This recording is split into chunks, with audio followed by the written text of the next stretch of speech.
And finally, the dry days of summer are over for Toronto sports fans. Since baseball's Blue Jays were born, they've played in the only major league park where you couldn't get a beer. That drought ended tonight as beer made its legal debut. It's a first for an Ontario city. Hamilton and Ottawa are soon to follow. David Burt reports. Let's live it up. Let's go. You can only buy two at a time in Toronto, but they are cold, they are wet, and tonight for the first time in Exhibition Stadium, they were legal. It looks like the battle for beer in this ballpark is over, and Ontario's tipplers have won. Great.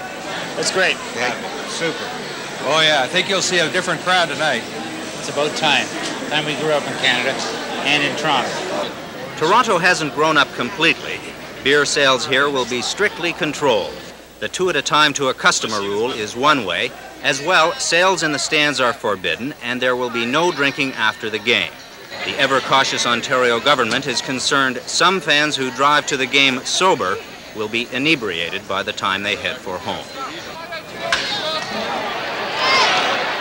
In general, baseball players are for the change. Some think Toronto fans may loosen up a little and be more vocal in support of the team.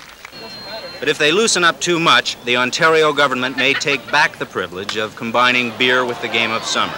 The government is monitoring the baseball fans and reserves the right to turn off the taps at the end of the 1983 season if the imbibing is too enthusiastic.